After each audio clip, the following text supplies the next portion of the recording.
Welcome to the Anatomy of Flavor Bands, the in-depth presentation. A little bit about me, though I'm sure most of you watching this already know who I am. I'm Stefan Didok. I'm the founder and president of Not Blowing Smoke.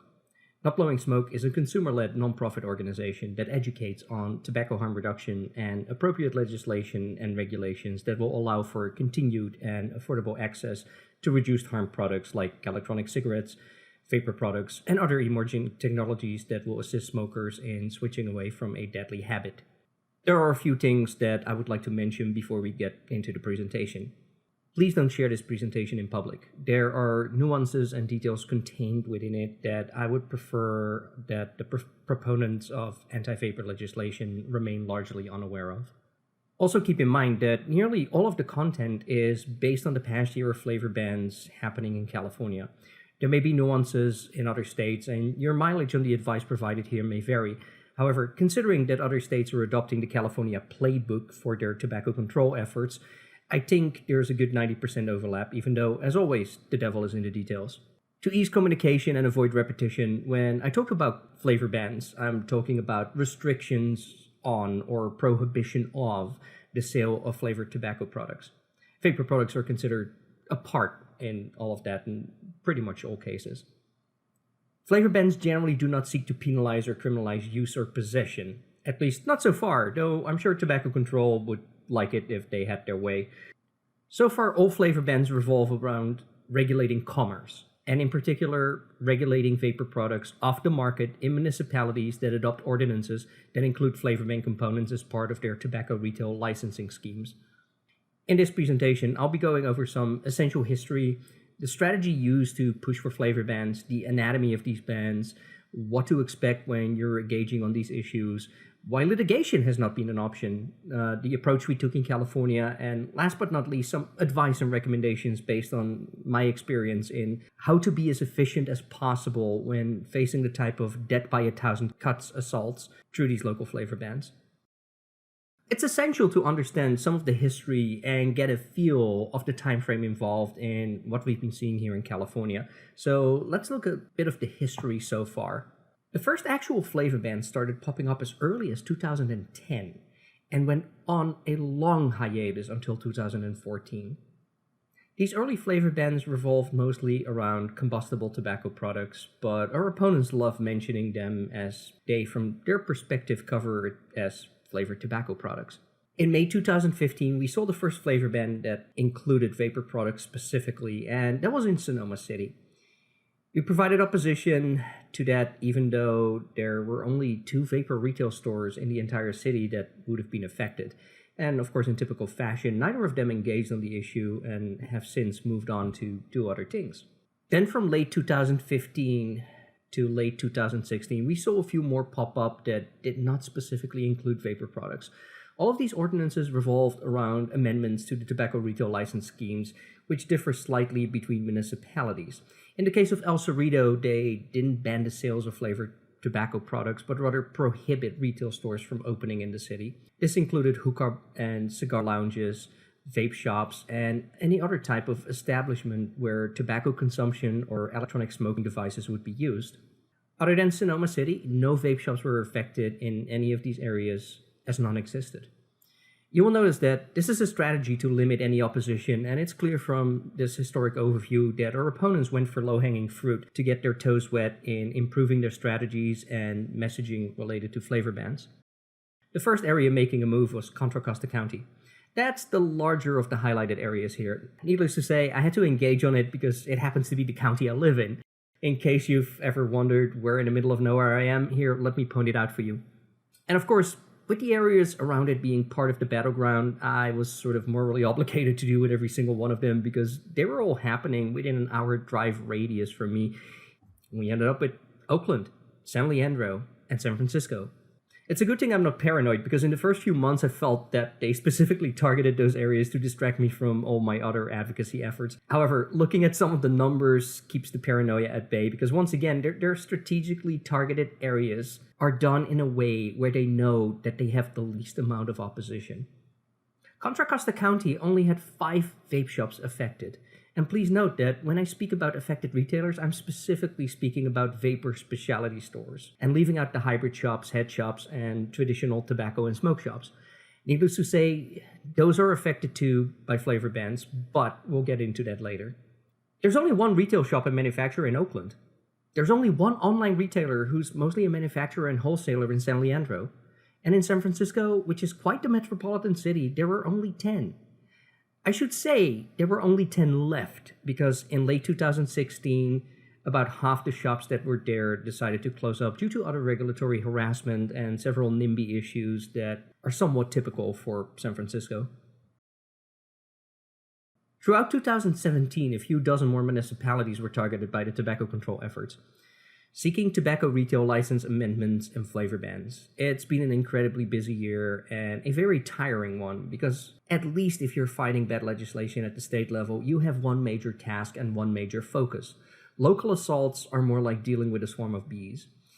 You know you're going to swat some of them, but you also know that you're going to be stung several times. I'm sure many of you have heard it before when people complain about how bad things are in California and why we have so many fights on our hand. All you need to do is look at the tobacco control funding that's in play. According to the American Lung Association, California and Alaska are the best funded states. It goes without saying that if your opponents have that much to spend, they will spend it on all the things they fancy, and they get away with it. Fighting local bans adds up because you need a team of full-time people who tend to and travel across the state, groups of local volunteers, lots of public affairs assistants, and of course, all the regular expenses involved. For 2018, the tobacco control efforts in California will have $336 million to spend. You'd either laugh hysterically or simply cry a river if you knew how much the vapor industry has to spend and might spend on engaging on these issues. Let's look at the strategy used to push for these flavor bans, and how are they not isolated efforts but rather small pieces of a much larger puzzle. The main goal is to create a patchwork of flavor bans, all with slight differences. Many of those differences being the result of the work we do to minimize the impact these bad policies would otherwise have. That patchwork is then used as an argument to support and introduce a state bill to provide parity across the state. Part of the process tobacco control uses is to get flavor ban ordinances in place at the county level, which often only affects unincorporated areas. That is, the areas who are not incorporated as cities. Then from there on, move into the incorporated areas, the cities, to try and pass the same or similar ordinances, using the county as an example and as a leverage mechanism. Another term for it would be peer pressure, as the process moves from areas with the least impact and thus the least amount of opposition into areas where their efforts would be met with stronger opposition. This process of boxing in areas helps drown out opposing voices, as they will cite all other areas neighboring to the targeted city. It really just basically comes down to cheap and easy leverage along the lines of, well, hey, they already passed it, so why shouldn't you? To make implementation of horrible policies easy for municipalities, our opponents will provide a wide range of assistance, the most important of which is the model ordinance. Model ordinances are pre-written, almost Lego block style legal policy language bits that easily integrate into existing laws and tobacco retail licensing schemes. In the case of California, the main model ordinances we see are created by a think tank called ChangeLab Solutions, which is headquartered in Oakland and believes itself to be a quote-unquote behavioral change policy think tank. Going over the funding sources, we found that the Robert Woods Johnson Foundation, the charity arm of the big pharmaceutical Johnson & Johnson, provided them with $4.1 million to develop a flavor ban-specific model ordinance. ChangeLab Solutions is not the only think tank that does this type of work. There are other ones in other states, and they often work along the lines of, we're a behavioral change marketing agency, like, for example, Rescue Agency, who develops mainstream marketing and advertising schemes in support of these bad policies. Or, to put it in simpler terms, these are the type of agencies being paid to create and put out truckloads of misleading information. All of what I've just outlined is very typical and clear strategy that tobacco control has used in the past when it comes to public use bans, Clean Indoor Air Acts, multi-unit housing smoking bans, etc. You start by creating local support. Make sure it creates disparity between areas and then offer a solution to the problem that you yourself have created. Unfortunately, it's also been a strategy that has been proven to work extremely well for them. Here's my strict and clear warning to you all. Do not think that these isolated activities only happen in California. Expect increased intensity and effort on the part of tobacco control to start working on flavor ban efforts in other states. We've seen signals on the radar in other West Coast states, and for a fact know that Minnesota is likely going to see a lot of these efforts, as one of the leaders at Clearway Minnesota recently stated that they have adopted the California playbook on flavor bans. Of course, this entire in-depth presentation is to communicate our experiences and insights, as well as advise you based on the past several years of history, and in particular the past 14 months of fighting flavor bans. Let's look at the anatomy of a flavor ban. Most of them are very typical and similar. In some areas, there have been slight differences in approach and messaging, but generally speaking, the following applies pretty much to about, I would say, 95% of all the flavor bans. I'm sure I'm not telling anybody anything new here by saying that flavor bans revolve around the message that it's all about the flavors and the colors and how they're attractive to minors. You've all heard the argument a million times that tobacco control efforts are putting out about protecting the children. But flavor bans revolve mostly around menthol cigarettes. I'm not going into too much detail here on the history, but the FDA once had a shot at banning menthol cigarettes, like they banned flavored cigarettes, but due to a lot of efforts that took place, including a TIPSEC meeting that ended up advising to not do this, menthol cigarettes have never been part of the flavored cigarette prohibitions. This, of course, drives our opponents nuts, and in typical fashion, if they can't get federal support for their prohibitionist tendencies, they will go and seek to play out their fantasies of banning mentholated tobacco products at the local level. Besides menthol cigarettes being the main message, flavored cigarillos, also known as little cigars, are a very prevalent argument. This is why, as part of flavor bans, you often see a lot of discussion about increasing the number of little cigars per pack to increase the price in an attempt to keep it out of the hands of minors. Yeah, like that ever worked. Electronic cigarettes and vapor products are generally almost never a specific part of the messaging. They're shown and mentioned in supporting documentation that tobacco control and public health provides as part of their efforts, but it's not much of a focus. Instead, what you often see are a few pictures used in material like this one. It's interesting to note that none of the official materials created and provided go into much detail on labeling, naming, or any of that. Instead, all of the messaging is focused on colors and the fact that these products are flavored. Note how they love to combine flavored vapor products and e-liquid into pictures while not really providing any narrative about it. I'll get to that in a second. One of the interesting observations I've made over the past year is that none of the questionable or objectionable marketing, labeling, and naming of vapor products tend to be part of any of the official documentation provided by tobacco control groups. In fact, vapor products hardly come up in meetings and they hardly even mention them. You'll see it brought up in public hearings by some of the volunteers and paid testifiers, but by the time a public hearing takes place, the stage is already set and most of the work is already done. As I go along in the presentation, it will become very clear why. Judging by this image, which is one example out of many similar to it, it is noteworthy that they hardly ever show menthol cigarettes and vapor products on the same image, but will happily throw vapor products in with the sections that cover other flavored tobacco products like Swisher Sweets and small cigars. The subliminal messaging as a result of this is pretty clear. Vapor products are like these other combustible tobacco products that use colors and fancy packaging. Menthol cigarettes generally don't use much color, I guess. The other parts of the material provided by our opponents often include outdated brochures that are typical for most of their legislative packages and those put up by body part groups and public health departments. Their talking points in meetings also revolve around those a lot. Expect them to use all 2009 studies and surveys along with other outdated information that is not very representative of the current time we live in and the current state of the industry. As if newer material and more recent science may not be as much in agreement with their desires for changes in policy, perhaps? They also often include, as you can usually see as part of the staff report packages, model ordinances like those written by ChangeLab Solutions, and a lot of misleading marketing material which has been designed for one purpose only: changing the minds of those looking at it. The lack of focus on vapor products in the printed materials becomes even more interesting once you get into meetings that often occur prior to a flavor ban ordinance being written and moved onto an agenda for consideration. These meetings are often with public health departments or health and safety committees and are usually one of the better times to get involved and engage on the issue. They are always dominated by tobacco control and public health groups who go out of their way to not bring up any vapor or electronic cigarette related issues.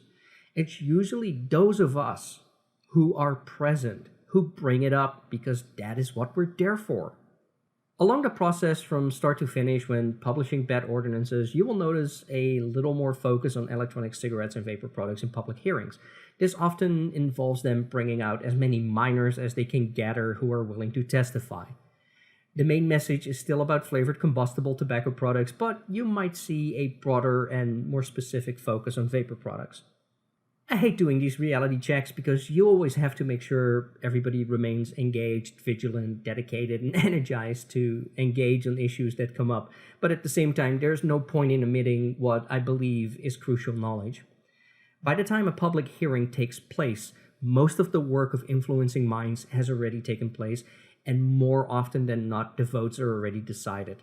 This makes hearings predictable, even though deliberation is often, as a very high-profile lobbyist once said to me, kabuki theater.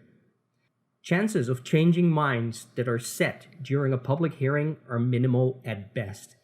In my experience, not just with flavor bans, but many other local efforts, the fewer meetings and efforts went into things prior to a public hearing, the higher your chances are of changing minds during a hearing. On the other hand, the more work was done prior to a public hearing, the less likely you are to affect any substantial changes. But we still must engage in public hearings. The importance of doing so did not go away just because the deck is already stacked. And that brings me to the point that it's not just city council members and county supervisors in those public hearings, it's also the public that's there. Reporters of local papers are often at these hearings to take notes and report on either a specific issue, or if they're low on content, they might just pick one and write about it. It's difficult enough getting a slice of the public or reporters to show up at any kind of event you might create for your purposes, so consider these local hearings a way to piggyback off of the city's efforts to bring people into the same location. Those are people who should hear what you have to say on the subject, and it's easy to exchange business cards with a local reporter and see if they're interested in running a story. Note, however, I'm not advocating that you engage with the media unless you're media trained or otherwise have the necessary experience to do a good job at it. If you're not, hand your contact details to someone else and tell the reporter that one of your people will be in touch with them soon. Last but not least, let me repeat this. Networking, networking, networking. Network with other people at public hearings as much as you can. There are always other like-minded people who can be of any form of assistance at some point, either now or in the future in some form or another. I guess what I'm technically saying is be an opportunist. Based on the experiences that I've mentioned, you may have seen the pattern already. If you did, good for you. You're paying attention. Our opponents love to mislead and lie about vapor products in public hearings, and will have their volunteers do that for them. Yet they avoid conversations about vapor products in meetings that take place prior to those public hearings. I know from experience that some of these meetings that I couldn't attend due to being spread too thin, if no vapor-specific stakeholders are present, vapor doesn't even come up. It's pretty clear why as well. Tobacco control and public health does not want to have any conversations about harm reduction aspects because it's a much more difficult conversation for them to hold their ground on. It also brings up arguments they prefer the targets that they intend to influence not actually hear about. They don't want to have conversations about commercial freedom of speech and marketing.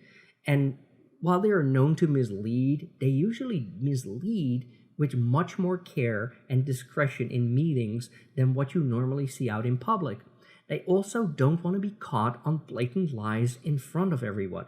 This is where their endless fleet of volunteers and minions come in at public hearings.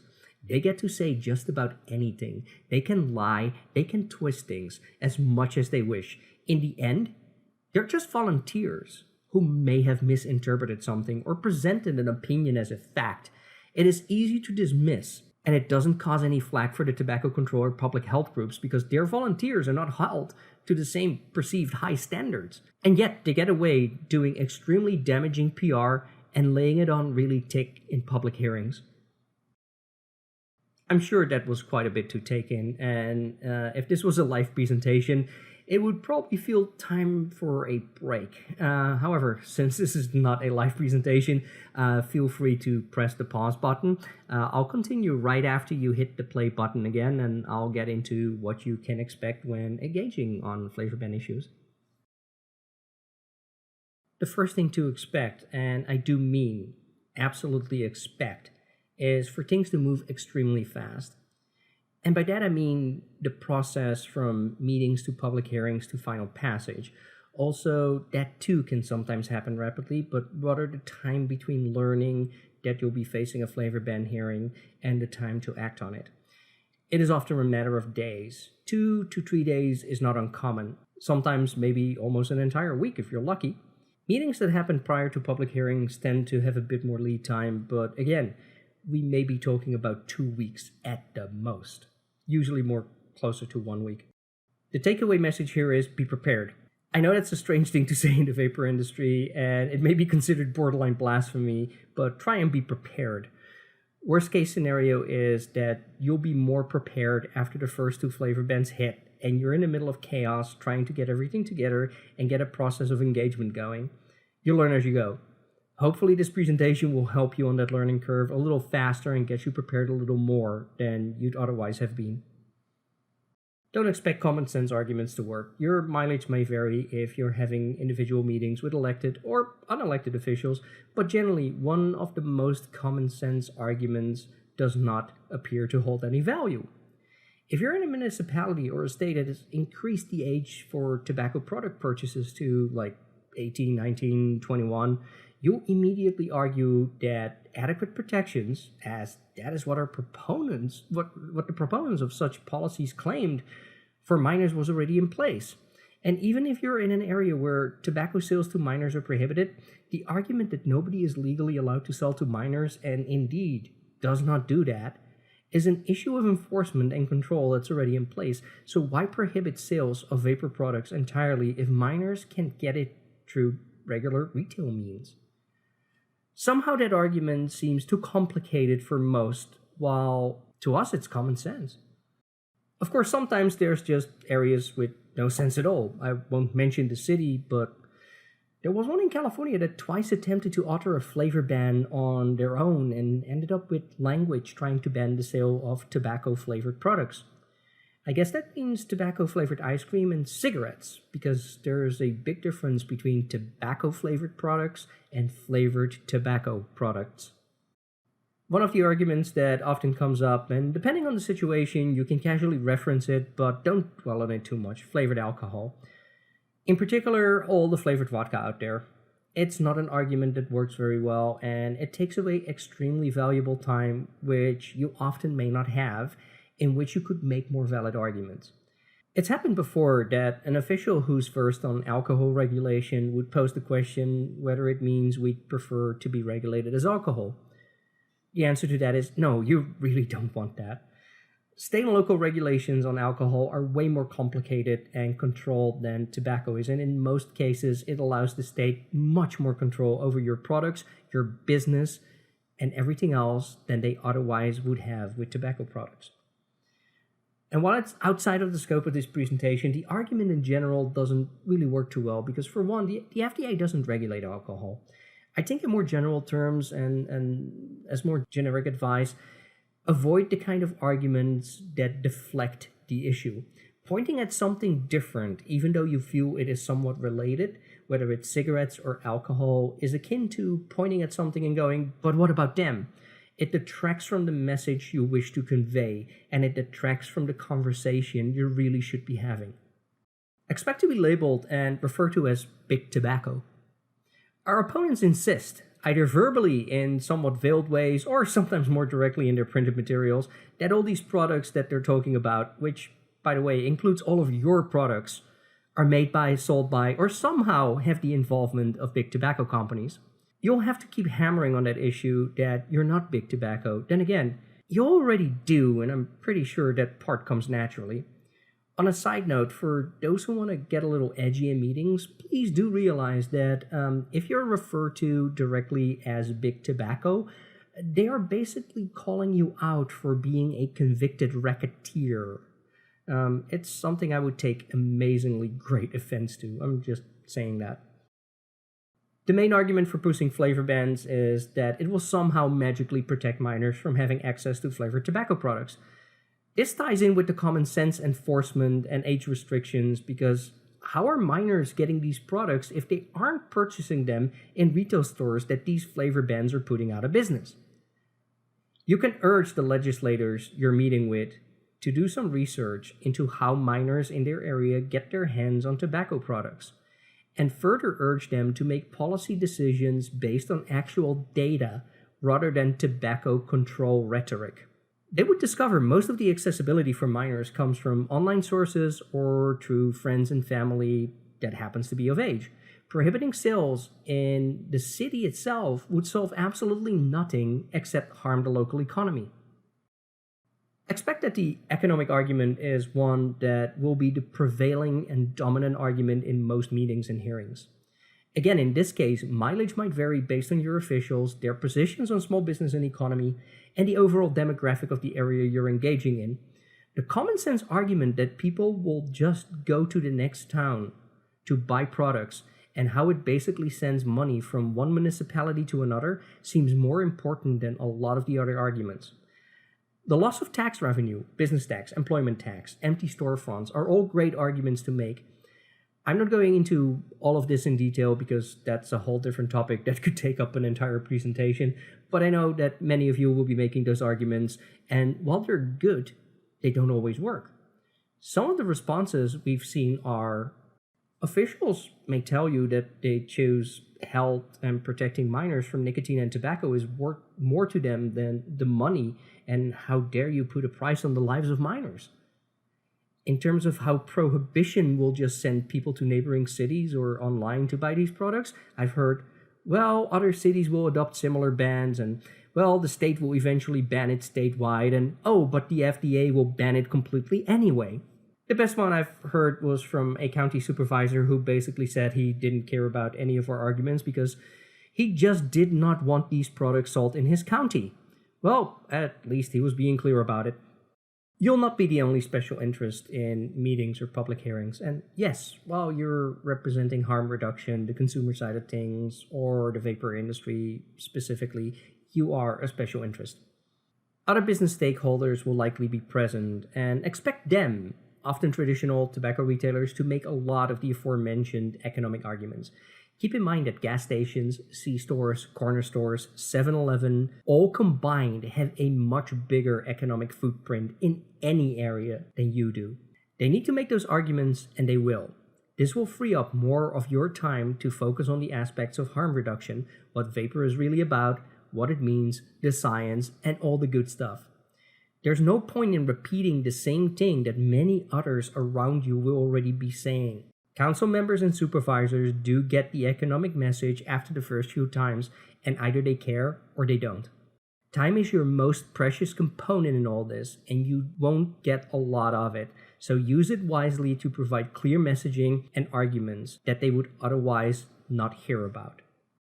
Prepare to be assertive and quick on your feet, especially in meetings prior to public hearings, because in public hearings, you will have a fixed amount of time to testify, which could be anywhere from 1 to 5 minutes on average. And generally, it's more closer to 2 to 3 minutes. In meetings, however, you will most likely be the minority compared to the collective of other tobacco retailers.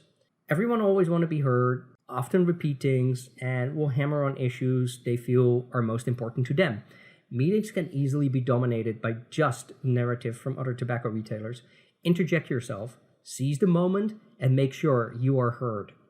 If you read, or in this case listen, between the lines, what I'm saying is that many of these meetings can be quite chaotic. I wouldn't say they are a mosh pit, but one or two meetings I've been sure felt more like that than a serious meeting to have a conversation about seriously bad policy. Work together. Note that I am not saying you should collaborate and all of a sudden be besties with a part of an industry that sells combustible products that you are trying to obsolete, but be respectful, mindful, and do not throw traditional tobacco retailers under the bus by pitting your products against theirs. They outnumber you. They have a louder voice. Nothing good comes from rubbing them the wrong way, and in most cases, these are retailers who sell a lot of different products, including tobacco products, and yes, also entry-level vapor products. Best of all, they make economic impact arguments that are similar, if not identical, to the ones you would make, and their effort on that angle frees up your time to focus on harm reduction and the importance of continued easy access to vapor products for smokers, why they need the flavors, what the importance is of those flavors, all the arguments other retailers would not be making as they're not subject matter experts on it like you are. Since this presentation is called The Anatomy of Flavor Bans, and we're well on our way dissecting one, it should come as no surprise that once you cut down deep enough, you will get to the nasty parts, including the disgusting parts. The parts nobody really wants to deal with, and yet the parts you likely will have to deal with. The part you probably would least expect if you haven't paid attention to what's been going on with these flavor bans. So let's dive in and do some open heart dissection. The political heart of flavor bans, especially according to the playbook developed in California and supported by the umbrella organizations such as the Public Health Law Center, revolve around identity politics, the definition of which is a tendency for people of a particular religion, race, social background, etc., to form exclusive political alliances, moving away from traditional broad-based party politics, unquote. What it means in practical terms is you should expect various levels of racism and a considerable amount of arguments to be made that are clearly aimed at being insensitive to other cultures and minorities. Unless you've seen it before, you probably wouldn't believe me when I told you so. So let's look at this in the words of tobacco control. And yes, you are reading that correctly. Menthol cigarettes are apparently a social justice issue. The disproportionate marketing and targeting of candy-flavored poison to African Americans and other specially oppressed sectors of our society is outright discriminatory and genocidal. I've been in several hearings where people associated with the African American Tobacco Control Council have strongly stated that menthol cigarettes and flavored tobacco products are an invention by big tobacco companies as a means to commit genocide against African Americans. I've been in meetings where similar racial-based social justice angles were being played, and it has been the prevailing message tobacco control is using to push for these flavor bans. The issue of identity politics became apparent to me early on during the San Francisco flavor ban meetings, as one of the major forces supporting the flavor ban looked at a representative, mainly Arab American retailers, and said, "Your products are killing my people, but then again, you people like killing people?" Yeah, try and regain your composure after that and discuss harm reduction. Not to mention the overly aggressive tones and volume used at times at some of these meetings, and shall we say passionate anti-smoking advocates that are trying to make their point. We've had people shouted down in meetings for bringing up how aspects of prohibition will lead to the creation of a black market. Well, in case you didn't know, the term is illicit market, as black market, and especially within the context of social justice and flavor bans, are a racially loaded term. Even if you don't intend it to be, that is how they'll take it, and they'll take up precious time arguing that you clearly have a racial bias for using the term black market. The things you learn while fighting flavor bans. Essentially, tobacco control groups have made themselves the mouthpiece of the poorest, least informed, with the fewest resources, minorities, and yet, many in that demographic do not take too kindly to being used for someone else's political agenda. This was made abundantly clear to the Oakland City Council in a public hearing on their flavor ban when a sizable group of African Americans came out to oppose the ban, citing messages about how this limits their freedom of choice, how it preserves the freedom of choice for other people who are less inclined to smoke menthol cigarettes, and discriminates against their freedom of choice. And there were a few signs saying this is another black tax. What I'm showing you here is really just the tip of the iceberg. The bottom line is that pitting minorities against other minorities in order to win political ground is an actual core strategy of tobacco control playbooks when it comes to flavor bans. As a side note, it was really interesting that they played by that very same playbook recently in Beverly Hills, California. Citing poor minorities in the community that needed to be protected from the evils of flavored tobacco products and menthol cigarettes. Well, if you've ever been in Beverly Hills and understand their racial demographics and median income levels, you would know how hilariously stupid that argument was there. And yet, public health and the safety board seems to have sided with those arguments. Well, that was a bit of a loaded section, wasn't it? Let's move on to another subject. Just sue them is something I often hear being said.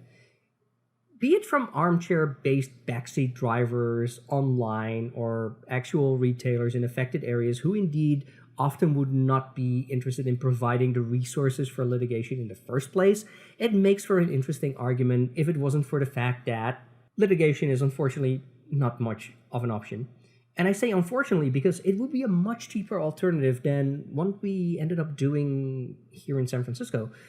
If litigation was an option, it would have already taken place, but instead of just saying so and saying that our combined legal parties are not a big fan, let me explain why by citing some of the history and case law on the subject.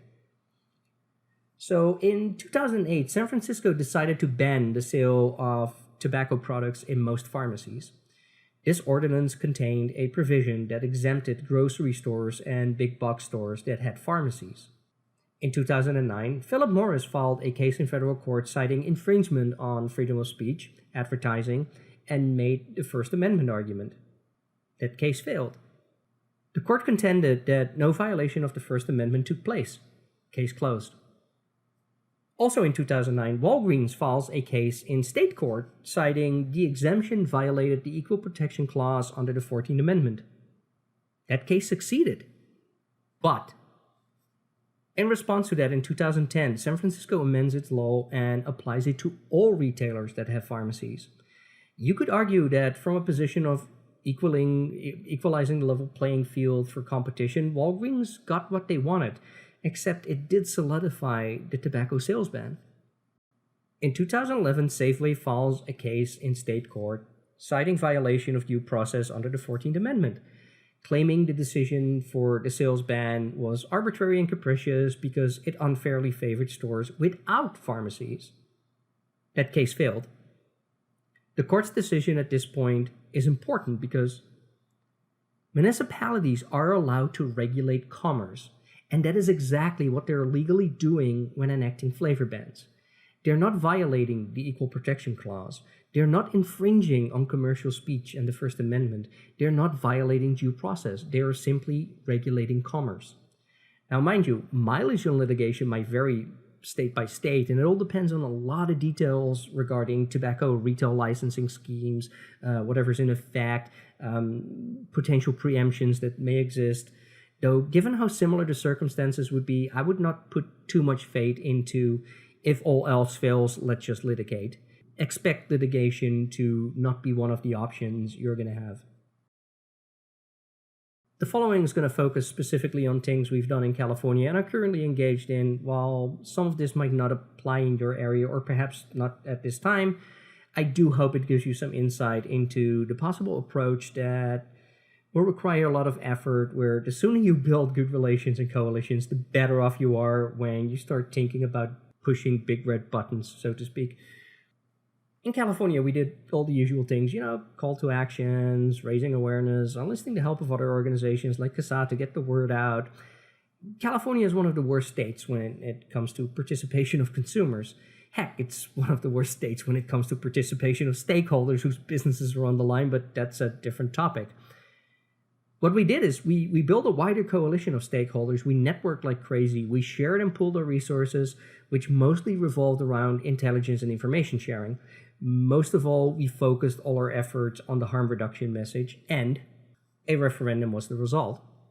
The Let's Be Real San Francisco campaign got started, which officially is a coalition of concerned citizens supporting freedom of choice, adult consumers, community leaders, and neighborhood small businesses.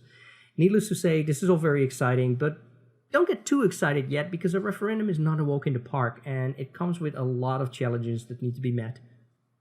A referendum is a ballot measure and requires a ballot committee to be formed, and you have to meet campaign finance reporting requirements as determined by the state's election laws.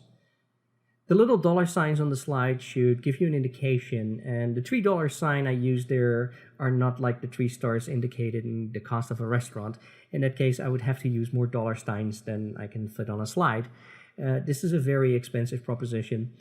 At the time of recording this presentation, and it's like early February 2018 now, the total amount that has already been spent is getting close to $1.4 million. And the campaign is only still just starting. None of us, nor anyone in the vapor industry, has the experience or expertise to pull this off, even if the really big corporate interests do not have staff that deals with these matters. So the first thing you will need to do is hire a couple of accountants who understand election reform law, the reporting requirements. They will make sure that everything is taken care of.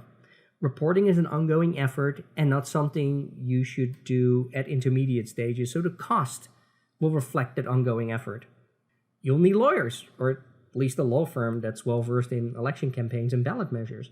That's going to cost you a pretty penny. You'll also need public affairs, public relations, campaign management.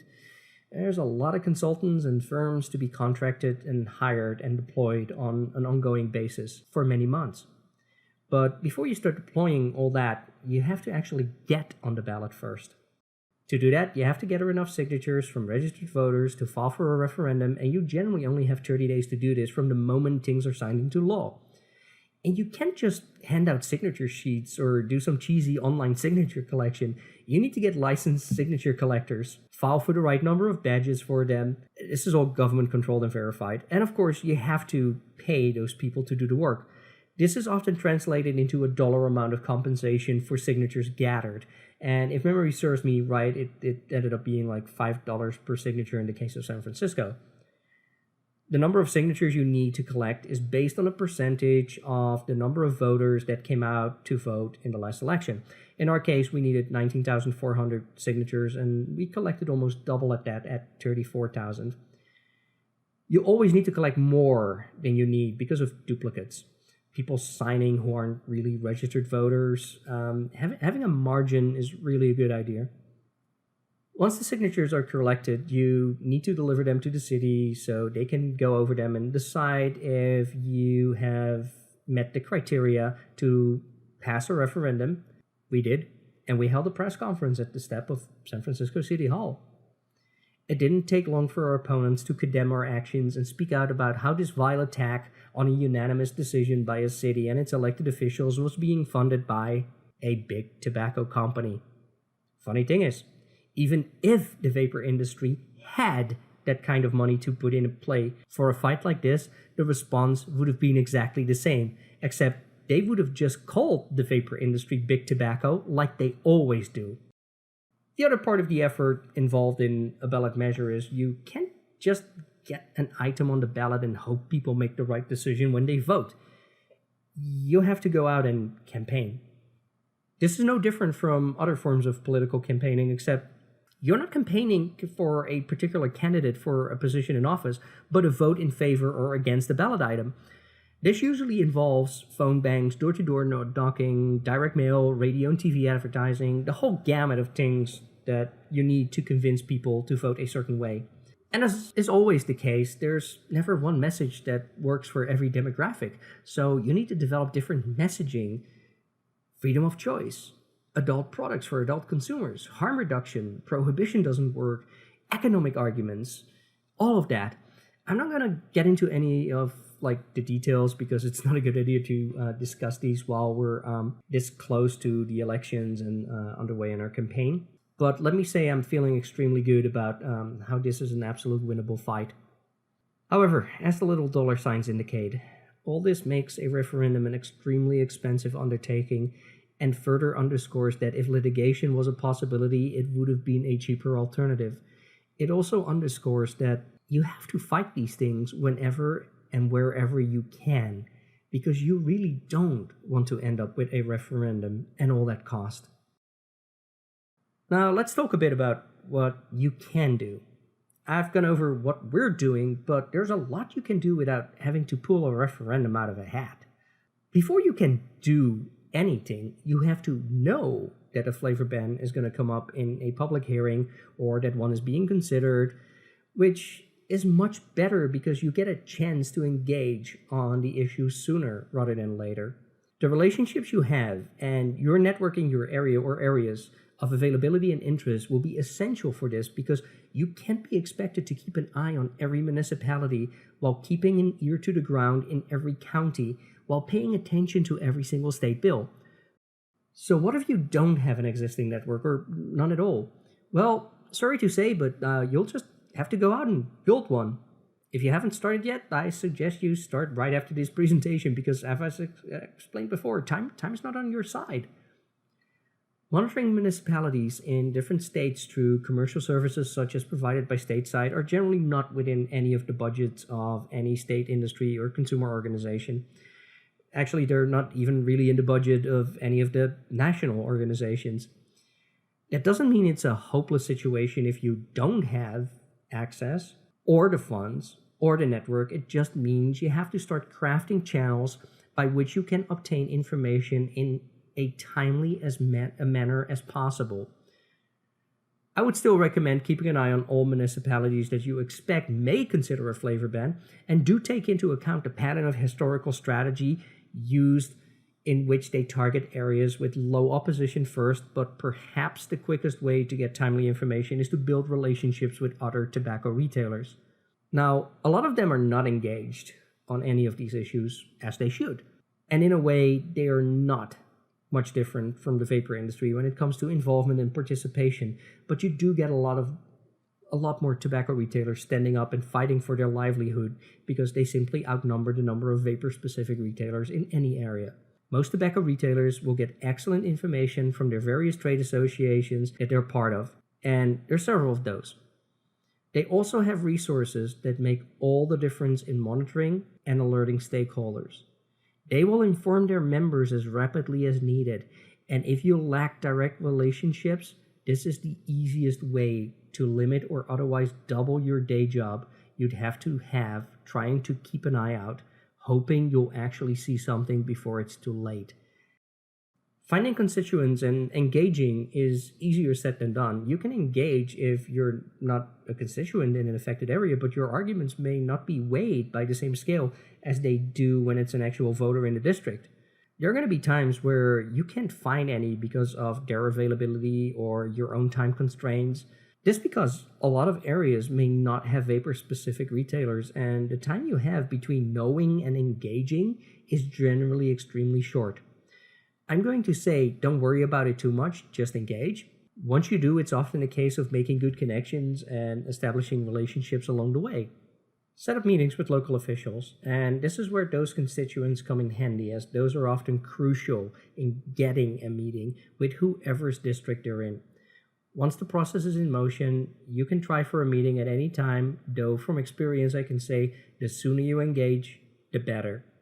Our opponents will be doing the same thing, and there is no reason they should have all the time, all the opportunity, and by overwhelming volume and numbers be the ones that influence the decisions of an official. An argument you will often hear from a constituent that will be affected is that they don't know what to say, they don't know how to address people, often other forms of general anxiety about being in a meeting. But you can do most of, if not all, of the talking as long as you bring them along and have them be the main connection to get that ball rolling. You need constituents. If you can't find a constituent that's a business stakeholder, get a consumer that's a constituent. If you can find one of those, get anyone who's on your side of the issue and happens to be a constituent. The goal here is to get a meeting. The rest are details. Stay focused on your goal.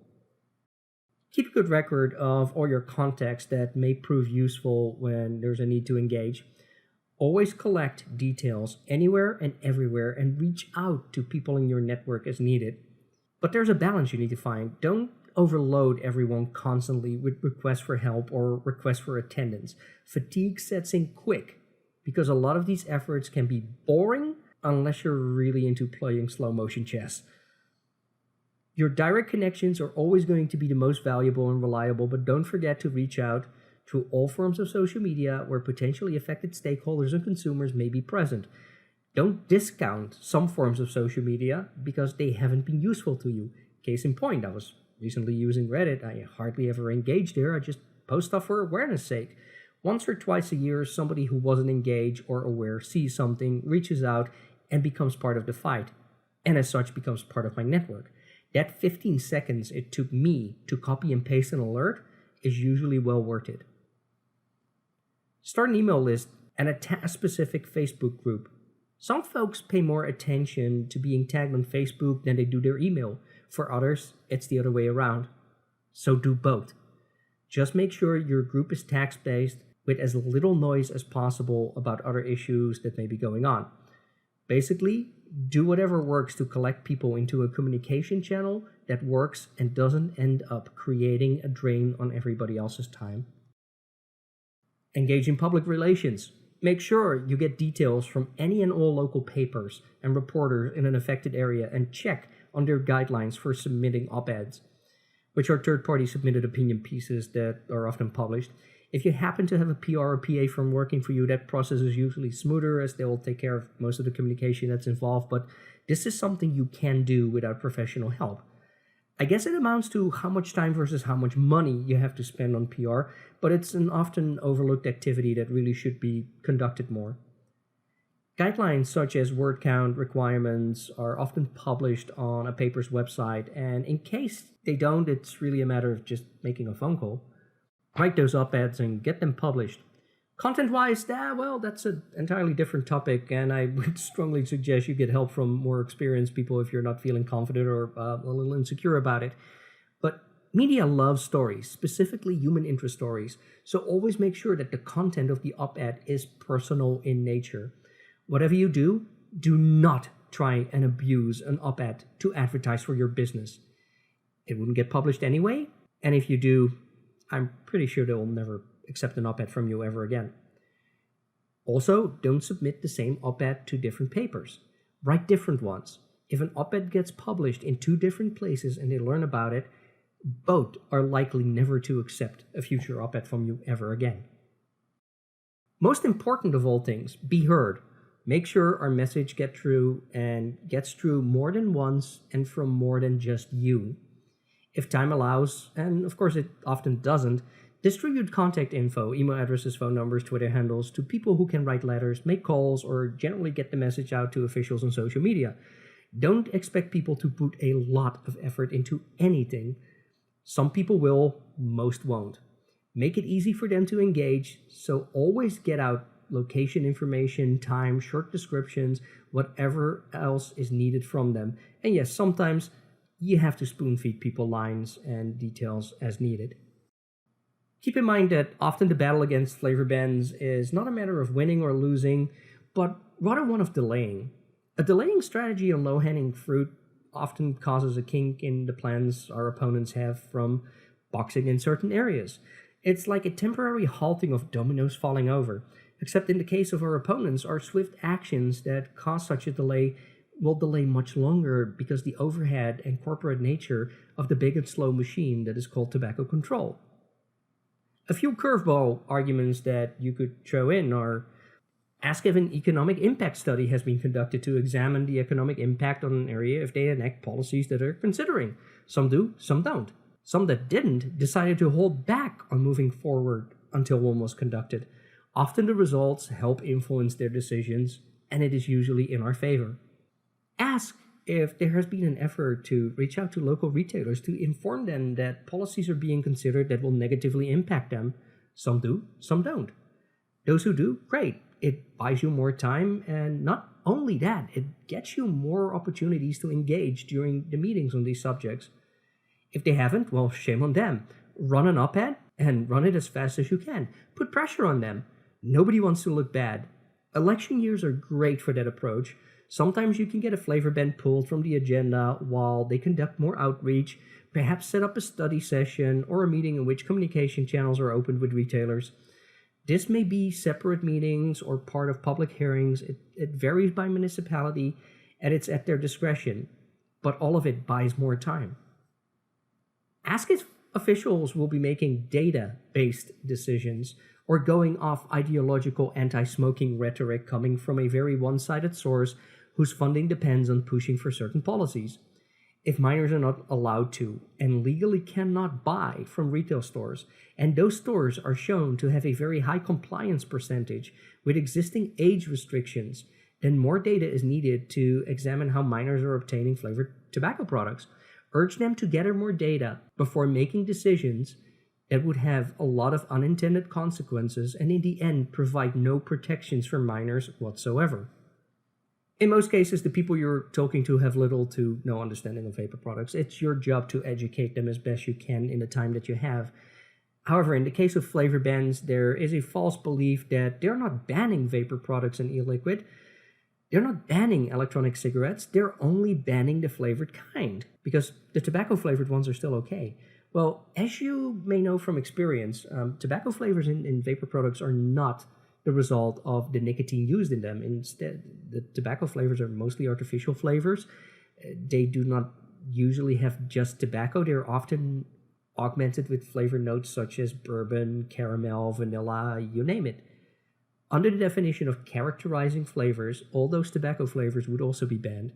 It is one of the absolutely honest and truthful issues to bring up, yet is also a curveball that allows you to drive home the point that officials are trying to legislate on an issue over products that they don't fully understand. And while you do, after you make that point, immediately offer yourself up as a subject matter expert who is willing to educate them further on the subject. Don't expect many to take you up on it, but you know what? Every now and then, somebody will.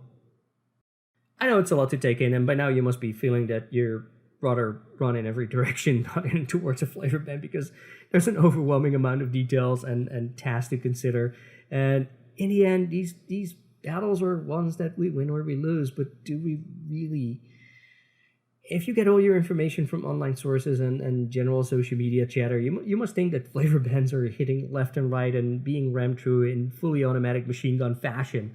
Well, they are, but the devil is as always in the details, and perception you may have is a very negative one, and it might feel like engaging on these things is of very little use. Unfortunately, part of the blame for that perception is those of us engaged in them simply because while we have victories, we're often very silent about it, and media reporting on it often doesn't go into detail enough, while at the same time, most people who only read the headlines and run with whatever their own idea is by filling in all the blanks based at their own worst-case scenario fears will scream about it on social media. The reality is that a number of flavor bans in California never made it to an agenda because of timely engagement. Percentage-wise, I would most definitely say that the sooner you can engage, the higher your chances of getting it off the table, or in less political correct terms, killing it. From the flavor bans that did pass, most have been amended during the process and ended up substantially weakened. And in this case, the irony is that you can consider it a form of harm reduction. While it's not always possible to get an entire policy off the table, it is possible to get amendments for retailers who hold tobacco retail licenses and derive a certain percentage of their revenue from sales of flavored tobacco products. In the case of most vapor retailers, that's usually 100%, and the percentages pushed for amendments are usually around somewhere between 60 and 80%. This limits the damage to retailers who otherwise would be put out of business. Either in conjunction with that or as separate amendments, there's also the possibility to compromise by making policy based on distance from areas that officials feel strongly about. This is how we end up with amendments that only enforce the ban within 500 or 1,000 feet from schools and play yards. In the end, none of these flavor bans are a good thing. Bad policy is simply bad policy. but there are ways to reduce the harm that they would otherwise cause. Unfortunately, it appears that half the internet believes that there's a few dozen flavor bans in California. Another reason we don't go out and thump our chest after a flavor ban out of the scope of consideration of a city council or board of supervisors is that it's not good for our opponents to learn how, what, and where we did, and figure out fairly easily who amongst the officials may have been instrumental in that. I would not want to use the word retaliation, but there's no reason to boast and gloat and mention details. Sometimes we prefer our opponents not to know that we're very aware and very engaged, and at what level and at what time we were or they were. Nothing in any of this is rocket science, and while they operate in silence and prefer the shadows, so should we. More importantly, though, engagement always involves many stakeholders across different industries, and while vapor products may be defined as tobacco products, the vapor industry does not share a lot with the tobacco industry. Yet all those retailers are there too, fighting, just like we all are, and often helping our cause, making arguments for us so we can focus on even better arguments. Claiming, quote-unquote, the vapor industry went in to take care of a flavor ban is rather disrespectful to all of them and not helpful to coalition-building efforts. But more than that, it's also rather dishonest because nobody can ever conclusively prove which arguments weighed more than other arguments. So unless you specifically got vapor products removed from a flavor ban ordinance, the chances of which I would consider to be extremely small, it is best to just get the job done, do what you do best, make sure those involved and affected are all aware of the details, and leave the speculation to everyone else, because in the end, none of that really matters. Well, that was quite a lot of talking and quite a lot of slides, so let's wrap it up with the last two things before we're entirely done here. The reason I pre-recorded this is because it's difficult to get a number of people to attend online webinars, and the chances of having to repeat it were looking pretty high. I like efficiency, and this seemed to be an easy way to be respectful of everyone's time and yet still get the information out there in a manner that I think would help. Unfortunately, it does mean that the format doesn't allow for questions and answers, so for those who have them, feel free to email them to stefan@notblowingsmoke.org. If you're not part of the Not Blowing Smoke group on Facebook, it's fairly easy to find. We also have a flavor ban specific task group on there, which started early in 2017 and has expanded as needed. If there's enough interest, I might expand that group to other states. Small focus groups that are geographically fenced off with maybe some helpful crossover individuals might also work. Anyway, you want to be part and engage on all these things, please let me know. Let me know as soon as possible. Links to all of the above are also on the website, except of course a link to the flavor ban group because it's set to secret. You can ask me about it, I'll just add you. Of course I saved the worst for last. I'd be doing ourselves and everyone else a disservice by not mentioning this, but yes, flavor ban battles do not fund themselves. There's a lot of effort involved in time and travel and communication, and well, all the advice on things you can do that I've provided in this presentation are things that we do on a daily basis. If you feel inclined to help fund our ongoing efforts in this, please do. It would be very much appreciated. And with that, thank you for sitting through the entire length of this presentation and listening to my super sexy accent, and I'll hope to see you out there on the flavor ban battlefield. Well, actually, no, I might not want to see you on the flavor ban battlefields. I would rather see you in slightly more fun circumstances, but you know what I mean. Thank you.